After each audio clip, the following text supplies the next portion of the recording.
Hello and welcome. For those of you who are watching this on recording, you might see that it tends to be a little bit longer than my normal kind of reels and short videos that are edited. This is a live class. So we're just waiting for people to join. So if you'd like, you can go ahead and scroll forward to the points in the class that you're looking for. I will say that there's a lot of teaching and talking that goes on throughout the class. So if you scroll through, you might miss some things, but feel free to do what you'd like. For everyone, the information, it's quite an extensive post that I put together for this topic, is on my website. It's in the caption for the description, rather, for the class. So it takes you through how to make fermented cashew cheese, which we're going to do now. I'm going to go over some different little tips and tricks and storage and starters and things like that. But you'll find a lot of that also in the post that's on my website. And that's it. So we'll get started. For those of you who are on live, welcome. Thanks for being here live. And feel free to say hello in the chat and ask questions as we go through. If this is maybe your first time coming, we question and answer throughout the whole class. So just feel free to pop your question down, and as soon as I have space, I'll answer it. So we're talking about making fermented cashew cream today, and I do a lot of fermented cashew cheesecakes. You can do savory and you can do sweet with this. You can ferment the cashews and make it into like a cheese sauce, for example, cheese sauce like that. Creamy sauces, dressings, things like that. And I think what I predominantly see people doing with cashews is either they don't soak them and they just blend it into a salad dressing, which isn't a big deal, but you're not going to get the same creaminess from it. It's not as soft either. Or I find a lot of people using cashews that aren't fermented. Fair enough. And the difference between the two of the fermented cashew versus unfermented cashew in uses for anything, whether that's cheesecake fillings, frostings, whatever it is that you're using it for, is it's going to be a totally different taste and feel experience. So the fermented cashew, the cashew just by itself, and you'll see this, and if you've ever done it, you'll know that when you blend cashew up with water, it turns to like a pretty dense cream.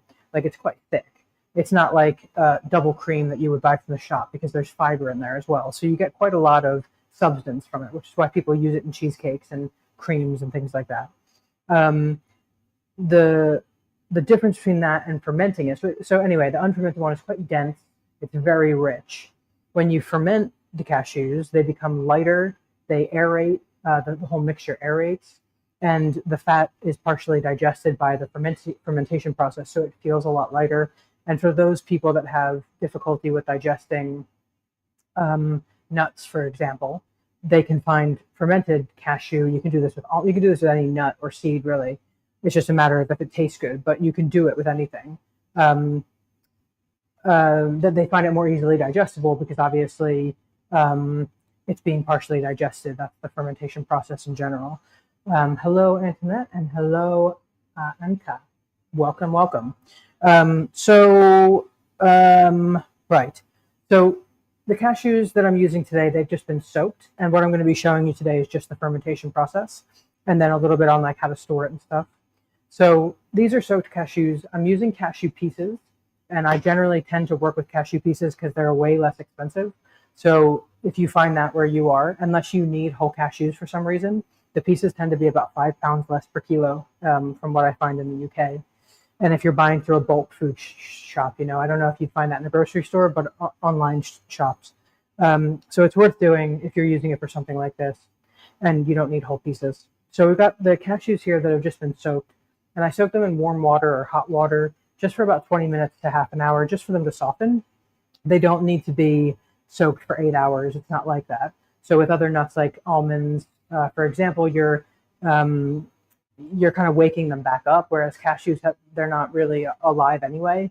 So with almonds, if you soak them for 8 hours, you're deactivating an enzyme inhibitor that is naturally occurring in things like almonds, walnuts, nuts like that, that when they go into the ground and they're buried in the ground naturally when they fall off of a tree, in the husk, for example, it takes a large soaking of rain to soak them for a long period of time for them to then wake back up, and then they sprout. And that's why they have the enzyme inhibitor in the first place. It's like it's a natural function of the nut in the way that it grows. So That's why you want to soak almonds and those types of nuts for 8 hours. Cashews are not the same in that sense. You use your own judgment. That's if you feel differently about it, that's up to you. So we start with the nuts just so that they're nice and soft. And then I have water here that we're going to use for blending. Now, if you've seen my other video, I did a little reel on using blueberry juice. You can use any kind of liquid as a starter, and you can read this in the post on my website as well. I go into a bit more detail about this. And the more concentrated the liquid that you're using, the better flavor you're going to get in the resulting cream. So let's say you were going to use orange juice, and you use orange juice, you just squeezed a couple oranges, that's your juice. The difference between that and taking your orange juice, reducing it by 50% on the stove, and then using it like that, you're going to get a much stronger flavor from the reduced orange juice because there's a lot more intensified flavor in there. So the same would go with coffee. You could use a cup of normal coffee, or you could use a really strong brew of coffee to blend them, and you're going to get a much stronger flavor in there. And the reason that we want a strong flavor in there is because after we're done with once we get to the fermented stage, then we're doing stuff with it. So other ingredients are going to be added, and that initial flavor is going to be dulled out a bit. So the stronger that initial flavor is, the more it's going to carry through whatever it is. If it's a cheese that you're making, if it's a cheesecake, a frosting, a cream for a sauce, whatever the case may be. Now, when it comes to fermenting the cashews, you have two general options as far as I'm aware. So one is that you use probiotics. Probiotic capsules, the type that you take for internal use, they're dormant when you first get them. So the probiotics aren't actually active at that point. And it takes the warmth of your gut to activate the probiotics, and then they take effect in your gut. If you're using starter of any kind, so that could be a previously fermented batch of cashew cheese, which is what we're going to use today. That can be kombucha, water kefir, dairy kefir, sky's the limit if you're doing savory stuff. Sauerkraut, the juice in the sauerkraut, the brine, pickle brine, kimchi brine, whatever you want to use, like really sky's the limit, that will act as your starter. So if you wanted to do plain batches, or you wanted to be doing like cheesecakes, because this is predominantly what I was doing in the past was cheesecakes with this, then I like to use the previously fermented batch of cashew for that, because it keeps it plain, obviously. So if you want to build to that point, you can start by using the probiotics that you already take for internal use, depending on what they are. There's a link on my website to the ones that I like, that I found really effective. But they're all going to vary, and where you live, they're all going to vary. So I would just suggest looking at what strains are in that and try and find something that's very similar to that. You can use something like an acidophilus powder, for example. I know Jarrows in the States makes a really large variety of them, and I think you can get that in Canada as well. So you should be able to access probiotics quite easily these days. So you can start your first batch with stuff that you take for internal use, or you can buy some and use those. And then once you get to the first, let's say you've done 2 or 3 cheeses, you feel a bit confident with it, that's all happy. Then you make one batch, you put it into a silicone mold, ice cube tray, whatever, and then that's your starter. So that's what I've done here. I've made a batch, I've put it into a silicone ice cube tray or a chocolate tray, frozen it, popped it out, put it in a container, put it in the freezer, and then when I need it, I have starter ready. So the other thing that's going to vary depending on whether you use this type of starter or probiotics is the fermentation time and the conditions that are required. So if you were using probiotics, like I said, heat needs to be generated in order for those to awaken. So one thing that you can do is use warm water when you blend the cashews. So something like 35 degrees Celsius water. That's about 85 or so, 90 degrees. You can use that for the blending, and that will start to awaken the probiotics a little bit because they need that warmth. The other thing that I used to do, and this time of year with it being warm out, you might not have an issue with this, but is just put it in a warm place as well. So one thing I used to do is I would turn the dehydrator on. I have an Excalibur, the older model, so the top gets warm. And I just put the bowl on top of the dehydrator, and it would warm from underneath. And so that would give the warmth that was required in order for it to ferment. And it would take about 24 hours. And the way that you know that it's fermented is it smells sour, and if you taste it, it tastes sour. Another thing that will happen is that you'll get loads of air bubbles inside of it too, but that doesn't always happen. So don't look for that as your first sign. Your first sign should be that it smells and tastes sour. The difference between using probiotic capsules and the starters, and I understand you're not going to all have this when you go to do your first batch, but the starter is already alive. So when you add it into the nuts, it doesn't need to do any awakening. It's boom, it starts fermenting straight away. I've had batches ferment in 12 hours in a really cold room, which I've never had with probiotics ever. So once you can start using the starter, you're going to save loads of money because you won't have to use probiotics, which have gone up in cost pretty exponentially over the last few years. And it just makes it so much easier. So you can just put this in the freezer, grab out, this is about 2 tablespoons worth, maybe a little bit less than that. Put it in there when you go to do your next batch and done. And then every now and again, you just top that up by making a batch and putting it in the freezer. So let's get to the processing stage. I use a Vitamix. You can use something like the new Ninja models that have the spinny thing where you can scrape the sides as it's blending. That would be also a good one to use. But any kind of high-speed blender is going to work. Your Ninja, if you have the older model where you have to take the top off and scrape it down every now and again, do that. We just don't want to add loads of water to this because we're going to make it really thin if we do that. And if you want to make something like a savory cheese, you don't want it to be really, really thin. If you add a lot of water at this stage, also, when you go to make a cheesecake, you have to add more coconut oil because you've added so much water that it takes more oil for it to actually set firm. So there's just things like that to try to avoid. So we're just going to take our cashews, which I rinsed after they soaked, and put them into the blender. And then we'll get our probiotics or your starter. The process is the same. Goes into as well. You just want to make sure if those were frozen that they're thawed by the time you go to put them in. And then just water to blend. So I'm going to start with a little bit, and if I need more, I'll add more. I can't have the lid off for this because it'll shoot everywhere, but I'll take it off as soon as I can.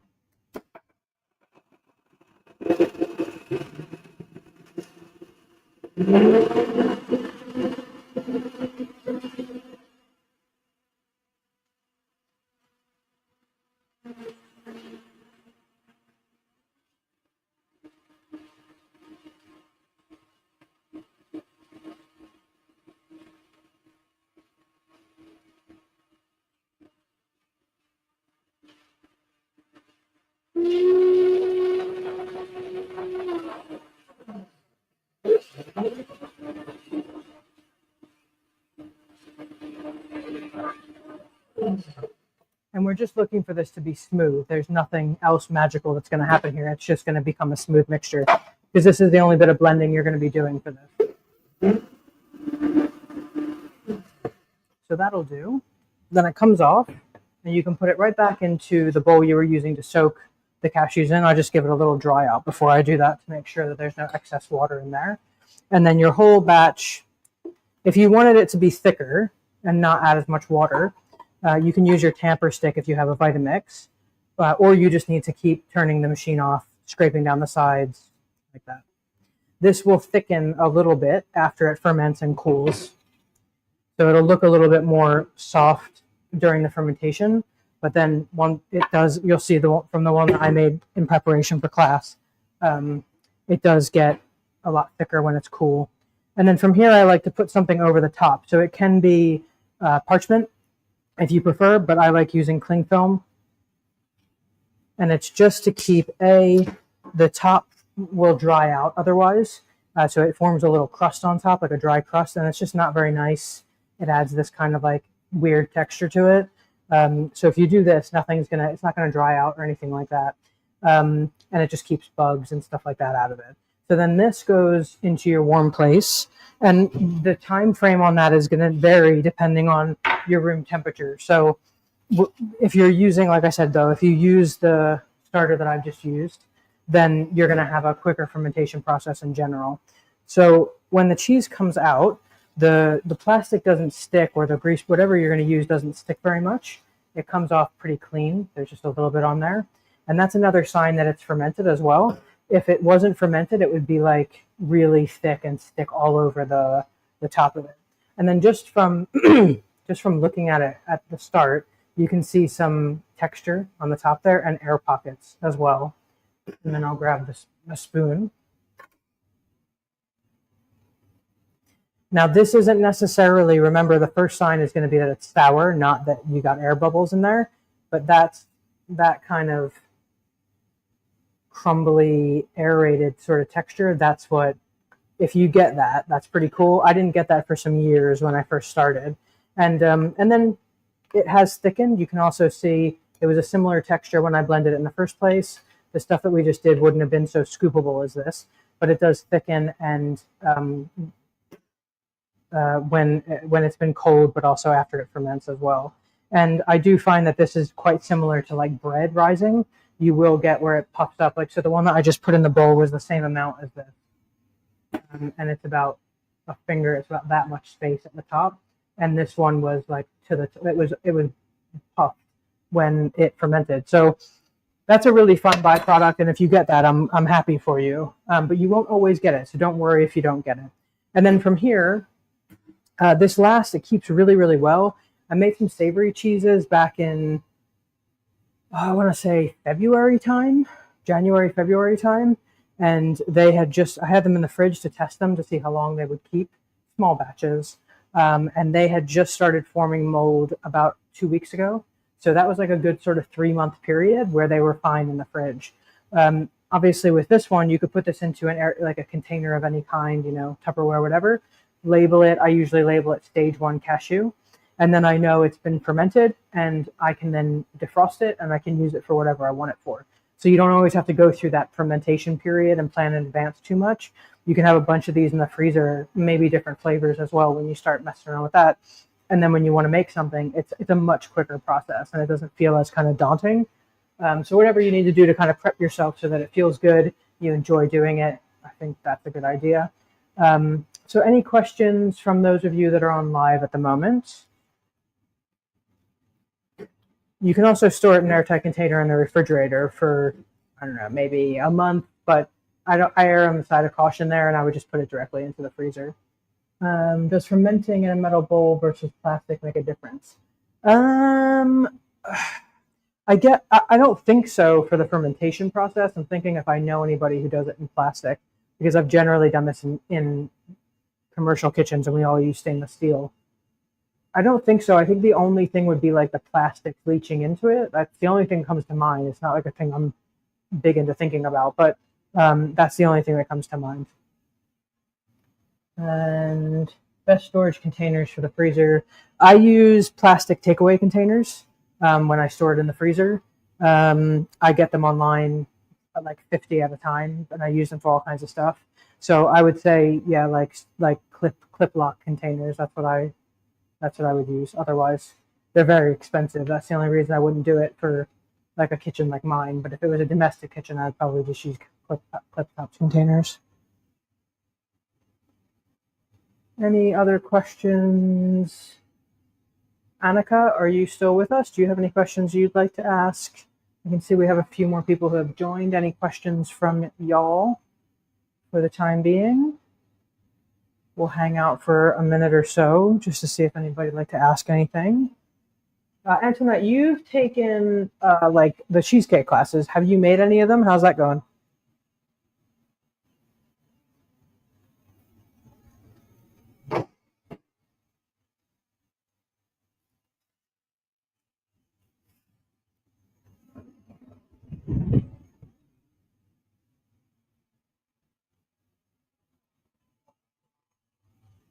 Yes, so amazing. Yeah, nice, cool. Have you been doing batches of cheese and putting it in the freezer so that you have like preparation done for it?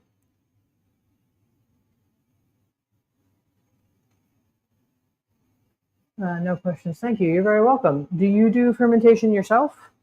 Or is this something that's maybe just like an interesting topic for you? Or is this something you've already started doing?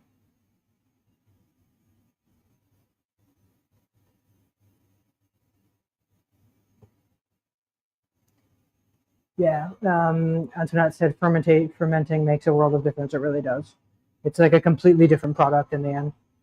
Um, you do? Oh, wonderful. Okay. Fantastic. Well, anything else that you'd like to see on the topic, do let me know. I'm more open to doing things that you guys want rather than stuff that pops into my head. So if there's things that you would like to see, do let me know. I have lots of different fermented cheesecake classes on my website that you can get involved in if you'd like to take this a little bit further. And do check out that post because it's very extensive for doing both sweet and savory stuff. And next week's live stream class is going to be switching gears a little bit over to chocolate. I'm going to be doing a really easy bonbon design. So if you'd like to come along to that class, it'd be wonderful to have you. And I hope that you enjoyed this and the demonstration was useful for you. And I look forward to seeing you hopefully next week. And have a wonderful day, everybody. Thanks for coming. Bye-bye.